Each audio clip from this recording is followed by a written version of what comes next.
Bonjour à toutes et à tous. Ça fait un petit moment que je n'ai pas fait de vidéo sur l'hydrogène. J'ai eu la sableuse entre temps, changé de travail, le jardin. Donc là je reprends le projet avec des nouvelles idées. Je vais un petit peu vous expliquer la suite de mon projet avec Clément qui a pas mal avancé sur le séparateur. D'autres idées qui me sont venues entre deux, des projets que j'ai vus dans d'autres pays, donc plusieurs possibilités que je vais vous exposer tout à l'heure. Pour commencer, je vais démonter la cellule ici pour voir un petit peu ce qui s'est passé, pourquoi j'avais de l'hydrogène, pas de l'hydrogène pur, mais du HHO en sortie, donc soit je me suis trompé, ou alors le système à membrane qui est là n'est pas du tout bon. Je pense de toute façon abandonner ce système-là, à voir avec Clément, là je vous expliquerai tout à l'heure. Je pense que le système comme ça n'est pas totalement viable pour la suite. Donc on peut voir ici qu'elle n'est pas étanche, hein, donc ça fait maintenant quoi? J'ai fait la dernière vidéo, ça devait être plus ou moins au milieu de cet été, donc ça doit bien faire 2 voire 3 mois maintenant. Donc on voit bien que là l'électrolyte a séché à l'extérieur. À mon avis ça vient par la capillarité de la feuille en nylon qui est dedans, donc qui est de la toile hein, en nylon. Et à mon avis, c'est ça qui rend pas étanche. Donc de toute façon, ce genre de cellule, on a vu que c'est pas idéal. Maintenant, je vais la démonter et on va voir à l'intérieur comment c'est. Voilà, alors j'ai enlevé toutes les vis. Donc ici, on voit bien que ça a bien coulé. C'est pas étanche, hein, on voit très bien.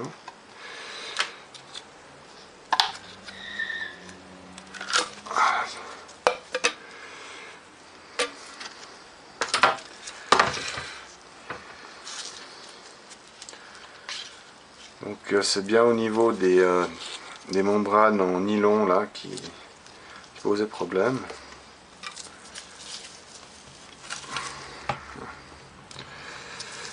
Donc bon. De toute façon, on voit bien que c'est absolument pas viable. Donc, en tout cas, pas en construction comme ça. On voit bien là que c'est vraiment pas idéal. Donc ce genre de montage je vais abandonner, ça c'est sûr. On va rester sur quelque chose comme fait Clément avec des électrodes qui baignent dans l'eau et non pas un format de cellule comme ça. D'ailleurs les quelques photos que j'ai vues sur des séparateurs industriels fonctionnent dans des systèmes à bain et non pas comme ceci. Je vais maintenant vous exposer mes idées, avec un petit peu tout ce que j'ai vu, l'avancement de Clément, divers vidéos que j'ai vues de l'étranger. Pour ceux qui sont sur Facebook, vous avez déjà vu ce schéma, hein, je les ai mis sur les groupes. Donc l'idée est la suivante. Au niveau hydrogène, donc je vais pouvoir acquérir des plaques de rétinium, hein, donc ces fameuses plaques qui sont dérivées de titane.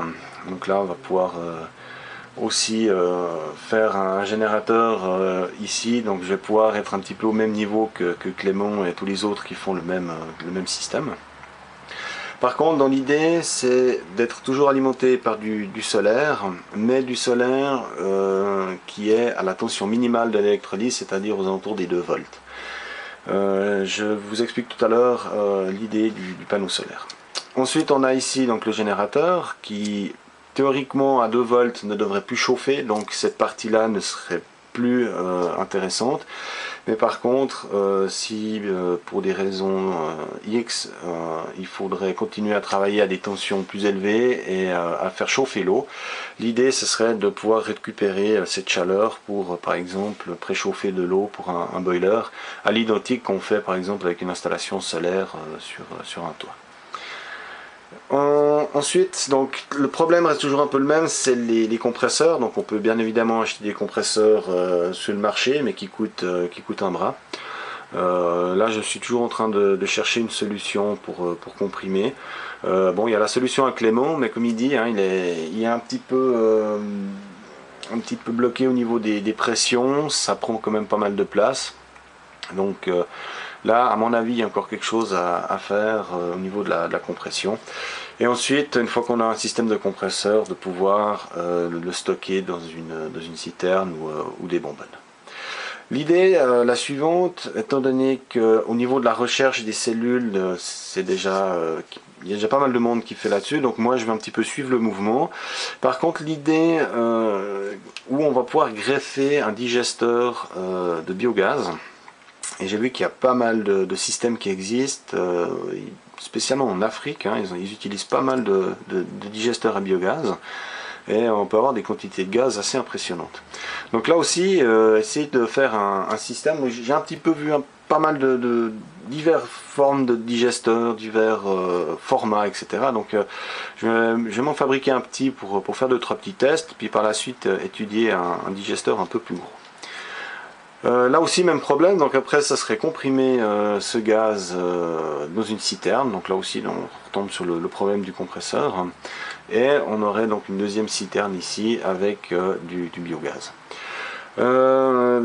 D'après plusieurs recherches, j'ai un petit peu discuté de ça avec Clément, il existerait déjà depuis bien des années un mélange hydrogène-gaz naturel qui fonctionnerait bien. Donc l'idée étant de pouvoir stocker deux types de gaz et de les utiliser mélangés sur une source finale comme un boiler, une plaque de cuisson, etc.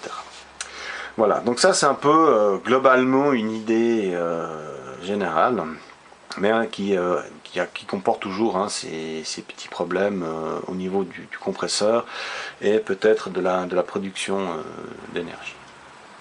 Pour pallier au problème du solaire, j'ai acheté sur eBay des cellules photovoltaïques. Donc c'est uniquement la cellule, hein, donc il n'y a absolument rien. C'est relativement fragile, c'est très fin. Faut toucher avec des gants parce qu'autrement ça s'oxyde. Voilà. Donc c'est des petites cellules comme ça. Donc celle-ci elle fait 0,5 volts pour 2,8 watts de puissance. Voilà. Donc l'idée aurait été d'en mettre 4 voire 5 en série pour obtenir 2 ou 2 volts et demi. Et ensuite on aurait à peu près, j'ai dit on va dire 3 watts par cellule, donc entre 12 et 15 watts par bloc de 2,5 volts ou 2 volts. Donc c'est encore à voir, il faudrait que je les soude et un petit peu tester la chute de tension qu'il y a lorsque l'on tire dessus. L'avantage c'est qu'on peut fabriquer ses propres cellules du format qu'on veut, de la puissance qu'on veut, de la tension qu'on veut. Donc l'idée étant d'avoir du 2 volts. Alors il faut que je monte ça. Il faut que là il y a à peu près 80 watts, hein, donc il y a un bon paquet. Il y en a je sais plus combien, une quarantaine je crois. Et de faire plusieurs cellules de 2 volts ou 2,5. Je pense aller à 2,5 volts pour vraiment voir si ça tient. Et essayer de voir si on arrive à faire une petite électrolyse, ce n'est que quelques bulles. Et après pouvoir faire des panneaux d'une puissance qui va de 1000, 2000, 3000 watts si on veut. L'avantage c'est que ceci est vraiment pas cher. L'inconvénient c'est que ça fait beaucoup de travail. Et la chose où je suis pas encore tout à fait décidé, c'est le système de cadre et de protection qu'on va devoir faire pour protéger ces cellules. J'ai vu aussi plusieurs vidéos avec